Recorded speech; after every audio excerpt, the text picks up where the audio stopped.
আমরা আপনাদেরকে এনশিওর করছি আমরা একমাত্র যে তিনটে পদ্ধতি দিই, আপনারা যে পদ্ধতি আপনারা সুইটেবল মনে করেন সেই পদ্ধতি আমরা হেয়ার ট্রান্সপ্লান্ট করে দেবো ইনশাল্লাহ। আসসালামু আলাইকুম, আমি doctor Mohammad Shariful Islam, plastic and aesthetic surgeon and hair transplant surgeon. আজকে আমরা কথা বলবো হেয়ার ট্রান্সপ্লান্ট সম্পর্কে।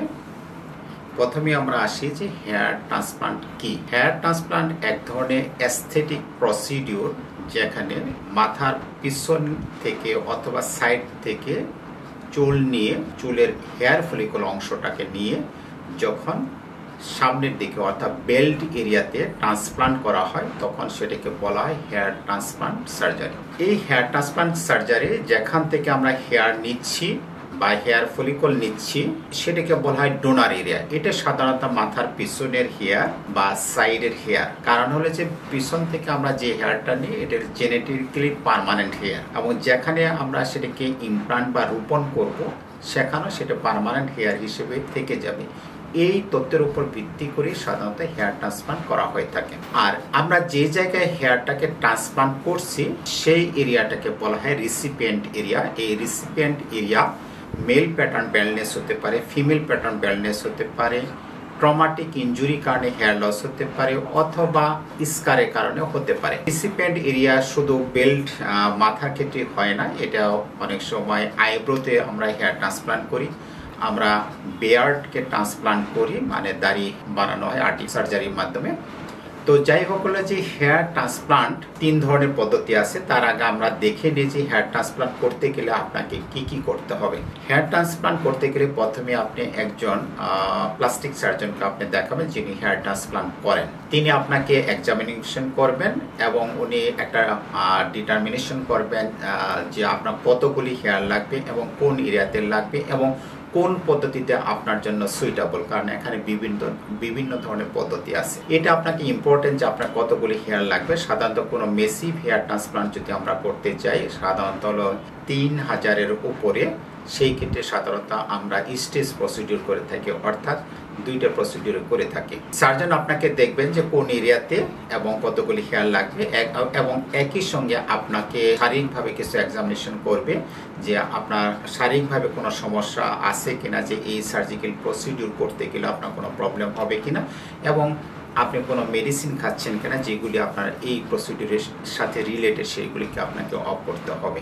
এবং একই সঙ্গে কিছু জেনারেল ইনভেস্টিগেশন দেবেন যে আপনাকে অপারেশন করা যাবে। হেয়ার ট্রান্সপ্লান্ট সাধারণত তিন ধরনের পদ্ধতি। এর মধ্যে আমরা প্রথমে আসি যে FUT পদ্ধতি। FUT পদ্ধতি অর্থাৎ এটাকে সংক্ষেপে বলা হলে, এটা ফুল মিনিং হলে ফলিকুলার ইউনিট ট্রান্সপ্লান্ট।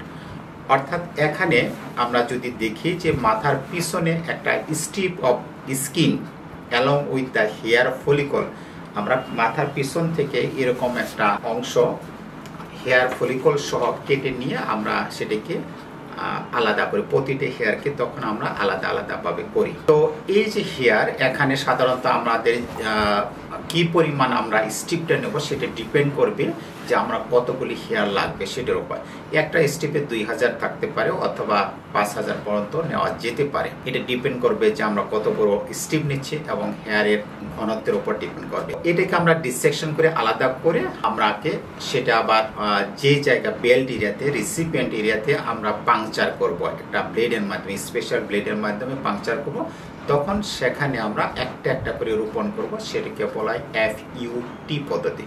এই পদ্ধতির বৈশিষ্ট্য হলো এটা অবশ্যই করতে গেলে একজন সার্জন লাগবে, সুতরাং এটা সবাই পারবে না। সুতরাং এটা অবশ্যই আপনাকে যিনি সার্জন, বিশেষ করে হেয়ার ট্রান্সপ্লান্ট সার্জন এবং প্লাস্টিক সার্জন, উনি সুইটেবল হবেন। সেকেন্ড আসে আমরা FUE পদ্ধতি। FUE পদ্ধতিকে বলা হয় ফলিকুলার ইউনিট এক্সট্রাকশন। এখানে একটা বিশেষ পদ্ধতিতে আমরা যদি দেখিয়ে দিই যে একটা স্পেশাল মেশিনের মাধ্যমে, এটাকে বলা হয় পাঞ্চ, এটা বলা হয় পাঞ্চ। এই পাঞ্চ মেশিনের মাধ্যমে আমরা বিশেষ পদ্ধতিতে প্রতিটা হেয়ার ফলিকল আমরা এইভাবে জাস্ট হেয়ারের ভিতরে ধরে আমরা প্রতিটা হেয়ার আমরা উঠাবো, এটাকে আলাদাভাবে করা হবে। এবং একই পদ্ধতিতে, যেমন FUT পদ্ধতি যেভাবে আমরা রিসিপিয়েন্ট এরিয়াতে পাংচার করেছিলাম ব্লেডের মাধ্যমে, সেখানে একটা একটা করে রোপণ করব। এটা হবে FUE পদ্ধতি, অর্থাৎ আমরা মেশিনের মাধ্যমে প্রতিটা হেয়ার আলাদা আলাদাভাবে উঠাচ্ছি এবং আলাদা আলাদা রোপণ করছি, সেটা হলো FUE পদ্ধতি। এটা খুব ভালো পদ্ধতি এবং এটা খুব পপুলার পদ্ধতি। থার্ড ওয়ান আমরা যদি আসি, ডাইরেক্ট হেয়ার ইমপ্লান্ট অর্থাৎ DHI পদ্ধতি। এই DHI পদ্ধতিতে আমরা একটা হেয়ার ফলিকুলার ইউনিটকে এক্সট্রাকশনের জন্য এক ধরনের পেন ব্যবহার করে থাকি। আমরা এখানে FUE পদ্ধতির মাধ্যমে প্রতিটা হেয়ারকে আমরা যেভাবে উঠাই ঠিক সেইভাবে উঠাবো। উঠানোর পরে এখানে ডাইরেক্ট আমার যে অ্যাসিস্ট্যান্ট থাকবে, সেই অ্যাসিস্ট্যান্ট এরকম 8-10টা একই সঙ্গে এরকম পেন থাকবে। 8-10 জনে প্রতিটা পেন ওরা রিফিল করে দিবে। রিফিল করে দিলে আমি সেটাকে রোপণ করব, ডাইরেক্ট রোপণ করব বেল্ট এরিয়াতে। সেই জন্য সেটাকে বলা হয় DHI পদ্ধতি বা ডাইরেক্ট হেয়ার ইমপ্লান্ট পদ্ধতি। তো এটার সাকসেস রেটও বেশ ভালো এবং এটা একটা স্লো পদ্ধতি আসলে, এবং বেশ ম্যান পাওয়ার লাগে। আমরা হেয়ার ট্রান্সপ্লান্টের পদ্ধতিগুলো সম্পর্কে জানলাম। একটা হেয়ার ট্রান্সপ্লান্ট করতে সাধারণত 6 থেকে 8 ঘন্টা পর্যন্ত লাগতে পারে।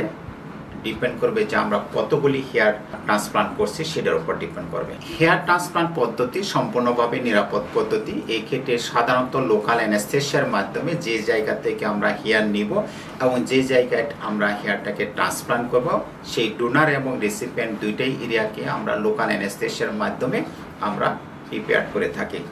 তো আমরা এই লোকাল অ্যানেস্থেসিয়া দিয়ে আমরা ওরা যে প্রসিডিউর, অপারেটিভ প্রসিডিউর এই সময় পেশেন্টের সঙ্গে গল্প করতে করতে আমরা রোপণ করব। পেশেন্ট এক সময় মুভি দেখতে থাকে, মাঝখানে পেশেন্টের প্রয়োজন মনে হলে যে নাস্তা করবে এবং ওয়াশরুমে যেতে হলে ওয়াশরুমেও যাবে। সম্পূর্ণ পদ্ধতি নিরাপদ পদ্ধতি। আমাদের এখানে একটা হেয়ার ট্রান্সপ্লান্টের জন্য যে ধরনের এক্সপার্টাইজ দরকার, এখানে সব ধরনের ফেসিলিটি আছে এবং সব ধরনের ইনস্ট্রুমেন্ট আমাদের আছে। এবং আমরা আপনাদেরকে এনশিওর করছি আমরা একমাত্র যে 3টে পদ্ধতি দিই, আপনারা যে পদ্ধতি আপনারা সুইটেবল মনে করেন সেই পদ্ধতি আমরা হেয়ার ট্রান্সপ্লান্ট করে দেবো ইনশাল্লাহ।